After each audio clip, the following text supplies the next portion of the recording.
The sun began to rise over the treetops to his right on a clear September morning. Normally, this would be a great start to any day.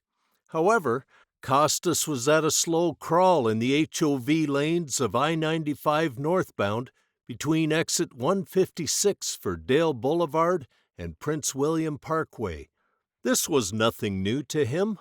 Whether in a van pool or his own vehicle, he once made this trip religiously to the Center for Combating Weapons of Mass Destruction at Fort Belvoir, Virginia, but that seemed like a lifetime ago now.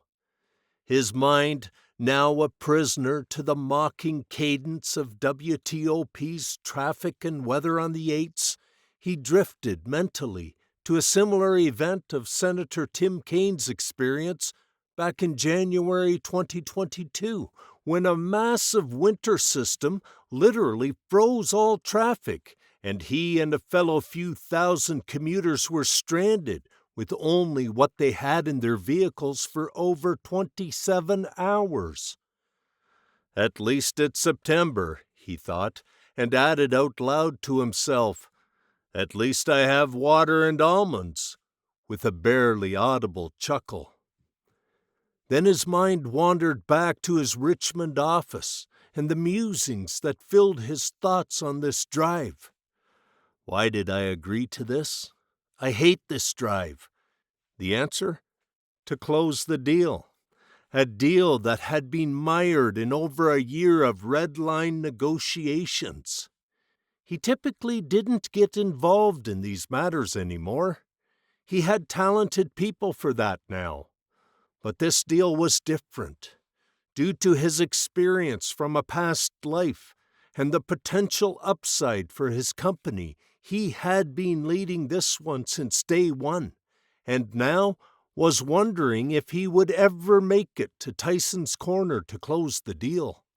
As a news anchor from WTOP mentioned a public service announcement, kids are back in school, and to stay alert for buses and children in crosswalks, he came to a complete stop and stared through the driver's side window of his Explorer at the IKEA on his left across the southbound lanes.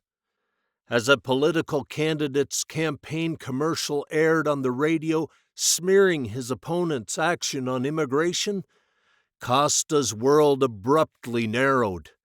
Through the windshield of his dark gray SUV, chaos erupted in front of him, people spilling clumsily from their cars in a frantic exodus southward in panic.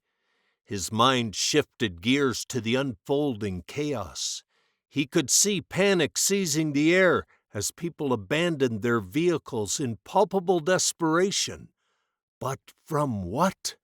Kostas automatically felt the sympathetic nerve response of the coarse black hairs on his arms rise, and the feeling of heat on his face and neck as blood began to instinctually shift to his brain. A familiar inner voice spoke to him, as it did so many times in the past on the battlefield. It screamed in his head as it did in Iraq and Afghanistan. "Where's your cover? Where is your egress? You're going to be pinned down. Move!" The automated human response of fight or flight that is programmed in all our DNA kicked in. He was on autopilot now. Without a moment's hesitation, Kostas's training once again commanded his senses and actions. Instinctively, he fell into the ritual of box breathing to manage the body's sympathetic response to danger and stress. In through the nose, 4 count, hold, 4 count, exhale through the mouth, 4 count, then repeated the box sequence 3 more times as he retrieved his Glock 41 from its secure location within the locked safe located in the center console of the SUV. As he kept his eyes north and exited the SUV, only then did the sound of gunfire reach his ears. Rapid successions of fire, multiple shooters, he thought to himself.